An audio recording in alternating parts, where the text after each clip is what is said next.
Hola oyentes de Radio Sefarad, volvemos a encontrarnos como cada 2 semanas en Milim, este programa dedicado a la historia de las diásporas que nos trae Alicia Benmergui desde Buenos Aires.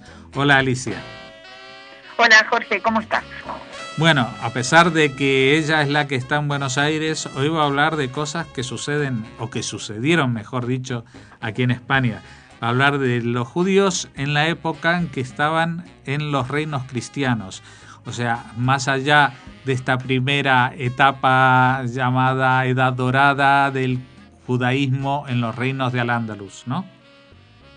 Sí, tal cual, y que tanto influyó en la cultura europea y que tampoco se les reconoció en general a los árabes y a los judíos. Se les dio poca importancia o valor todos los aportes que ellos hicieron. Porque el dominio de la cultura, y esto es algo también en este momento, considera a las regiones de España y todo eso como marginales o no tan importantes en la cultura europea. Estoy hablando, qué sé yo, de los franceses o de muchas otras cosas. Uh-huh. Podría decirte que, por ejemplo, a mí me llamó mucho la atención cuando estuve en Portugal, muchas cosas de Portugal que no aparecen en ningún libro de arte, de las ediciones de arte que son tradicionales, que uno las mira, y que cuando mirás las traducciones españolas, los lugares que están de España, qué sé yo, arte mudéjar o lo que fuere, están colocadas a veces por los mismos españoles. En el arte mudéjar no tanto, pero bueno. ¿Y esto con quién tiene que ver? Tiene que ver con quiénes editan estos libros, y eso me lo explicó una vez alguien que es especialista en estos temas. ¿Por qué esto fue dejado de lado? Entonces empecemos por donde hay que empezar, que es, ya nosotros hablamos de eso, de la importancia del aporte del Al-Ándalus a todo lo que fue los inicios de la ciencia europea. No se puede pensar un montón de cosas sin el aporte que hizo el Al-Ándalus al resto de Europa. Pero bueno, quien tiene el poder político y después también el dominio de la cultura, ¿lo cuenta o no lo cuenta? Uh-huh. No sé si lo que dije está claro. Bueno, yo creo que si no está del todo claro, ahora con lo que nos seguías explicando seguro que va a estar mucho mejor. Está bien. En principio digo que no es claro porque seguramente están escuchándonos españoles. Por ejemplo, si uno, digo por terminar de aclarar esto que dije, si uno mira los manuales de texto franceses, cuando uno lo ve, habitualmente lo que nosotros estudiamos en nuestros textos, acá y en gran parte del mundo que yo conozco, se dice que la cultura occidental nació en la media luna fértil, en el Medio Oriente. En muchos de los textos franceses que yo tuve oportunidad de ver, se elimina todo eso y se empieza directamente con Grecia. Y después también toda esa parte del Al-Ándalus y sus aportes a las matemáticas, al álgebra, a la escritura, a la ciencia, a la traducción de la filosofía, y tampoco es tenida demasiado en cuenta. Así que tiene que ver con quién tiene el poder cultural o de las ediciones o de los libros o todo eso para contar estas historias. Bueno, vamos a lo nuestro. Lo que me gustaría contar un poco con mayor precisión y hacer una especie de repaso, total, todo el mundo sabe que yo soy profesora de historia y maestra ciruela, es hablar un poco de lo que pasó cuando lentamente no, caen los reinos del Al-Ándalus y los judíos se van a establecer en las tierras cristianas. Comienza la llamada Reconquista, aunque muchos historiadores están en desacuerdo con darle ese nombre a la ocupación de los cristianos de las antiguas tierras donde dominaron los musulmanes, y los judíos se van, tienen que irse porque los almorávides son gente muy feroz, muy intolerante religiosamente, y los judíos tienen que buscar refugio en las tierras cristianas. Lo que es importante que se sepa es que había algunas colonias judías ya antes de la Reconquista que que estaban pequeñas y dispersas en lo que es el norte de España, incluso en lo que es cerca de Barcelona, en Aragón, y la mayor parte de estos judíos que vivían ahí en épocas tan tempranas como el siglo IX, en León se habla hasta de los años 800, hemos retrocedido algo, pero es importante hacerlo para entender posteriormente algunas cosas. Estos judíos se dedicaban especialmente a la agricultura y a todo lo que fuera a la manufactura, o eran artesanos. Vivían tranquilamente, digamos, y tolerados y sin grandes problemas. Cuando empieza el tema de la Reconquista, muchos judíos se trasladan a las tierras del norte.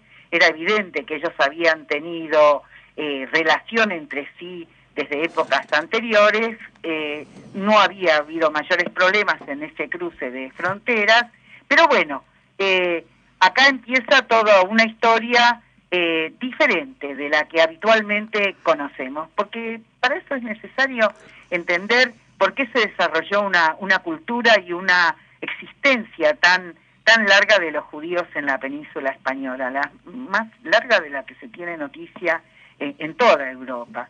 Y esto fue así porque los judíos cumplieron un rol muy importante en toda Europa, pero en España fue más importante aún, porque fueron especies de colonos de las nuevas tierras que estaban recuperando en las guerras de la Reconquista, y eran los que establecían los que iban a desempeñar tareas para las cuales los cristianos no estaban capacitados. Tenían que ver con la administración, con incluso ser pequeños artesanos, todo eso que le hacía falta a las ciudades o a los lugares donde los españoles, los españoles no, voy a decir los cristianos, los españoles es un error llamarlos,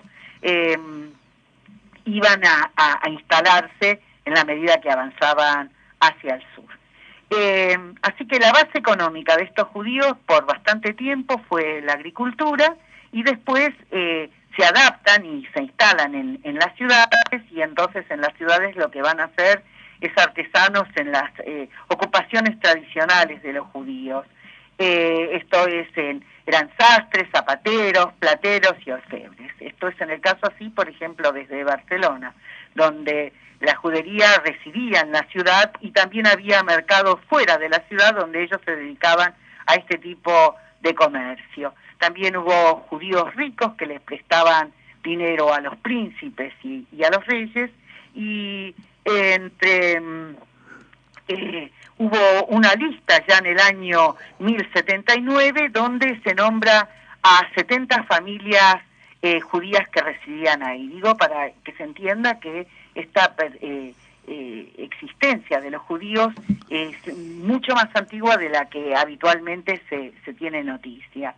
Y estos judíos, con el tiempo, muchos de ellos van a crecer económicamente, van a expandir su influencia, y hay un historiador que dice que la judería de Barcelona se parecería mucho a lo de los que hoy se llamarían ciudades alemanas. A mí no me gusta usar los nombres modernos para describir cosas que no existían en esa época, porque Alemania no existía en el siglo XI, pero bueno, en esa época no tengo otra forma de denominarlo para que la gente entienda que era una comunidad importante y grande, y donde en un momento dado una concesión del conde de Barcelona les permitió a los judíos establecer los baños de la ciudad de Barcelona, que duraron por mucho tiempo, y que yo tuve la oportunidad cuando estuve en Barcelona y fui al museo donde se habla de los judíos. La gente buscaba y sabía perfectamente dónde habían estado esos antiguos baños de los cuales los judíos habían tenido la concesión. Los judíos después en Barcelona van a ser expulsados hasta en 1390, pero hasta ese tiempo y en ese momento estos judíos vivieron bien, tuvieron gente muy importante en el poder, aparece gente muy interesante religiosos y gente influyente políticamente, pero también culturalmente, que va a tener que ver con la protección que les van a dar a las distintas juderías. Lo que quiero decir también es que los judíos, pese a todo esto que estoy contando, el estatuto que tenían eran de ser bicámara.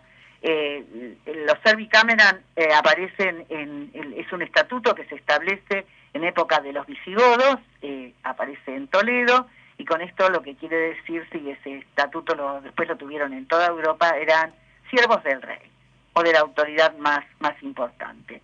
Esto se explica porque, por ejemplo, en Barcelona hay documentos donde se demuestra que cuando un judío rico moría, quien lo heredaba era el conde de Barcelona. Y eso prueba la pertenencia, a quién pertenecían estos judíos. Así que en el siglo XI se demuestra que había también judíos en la antigua Aragón y en Navarra, también en Estella, en Ruesta y en Montclús. Ahí hay todos restos de presencia judía que avalan esta larguísima permanencia. Y había ya en el siglo X, más o menos en el 900, en el condado de Castilla también se demuestra la presencia de judíos.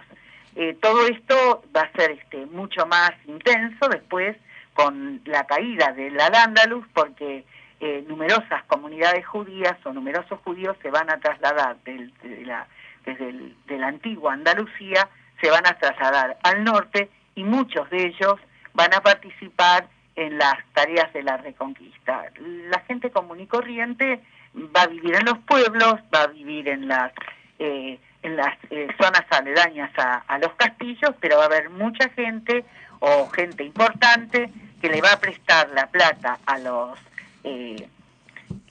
caballeros cristianos para el desarrollo de esta guerra, que necesita mucho dinero, necesitan armas y todo esto para avanzar en la lucha por estos territorios donde se están expulsando los musulmanes.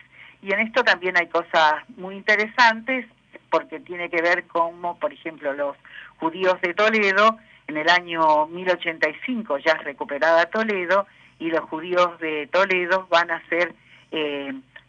estar instalados en la antigua jodería. No se olviden que en un momento dado los judíos de Toledo estaban cuando llegaron los visigodos, así que Toledo tiene una historia muy antigua de judíos y de permanencia judía hacia allí.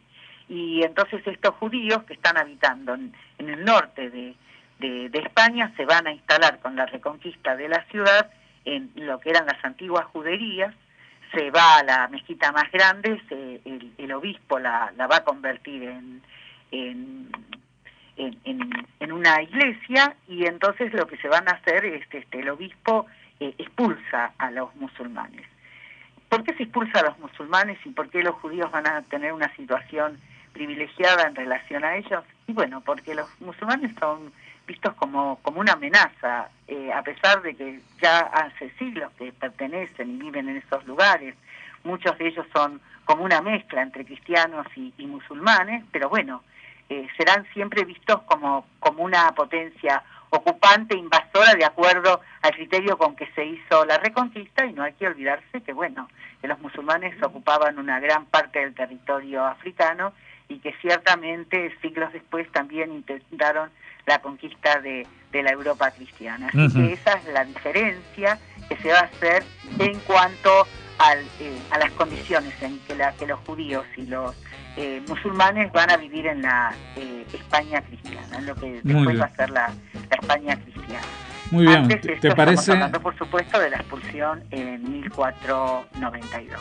¿Te parece, Alicia, que... contar más cosas? No, yo creo que este es un buen punto de inflexión. Si quieres, en otro programa seguimos hablando más en profundidad, pero creo que por el programa de hoy, creo que este es el punto en que deberíamos dejarlo, y nos volvemos a oír dentro de 2 semanas. ¿Te parece? Bueno, muy bien. Entonces nos vemos en 2 semanas y entonces, mejor dicho, nos oímos. Nos oímos. Y entonces ahí contaré más cuestiones sobre estos judíos y toda esta historia. Muy bien. Hasta dentro de 2 semanas.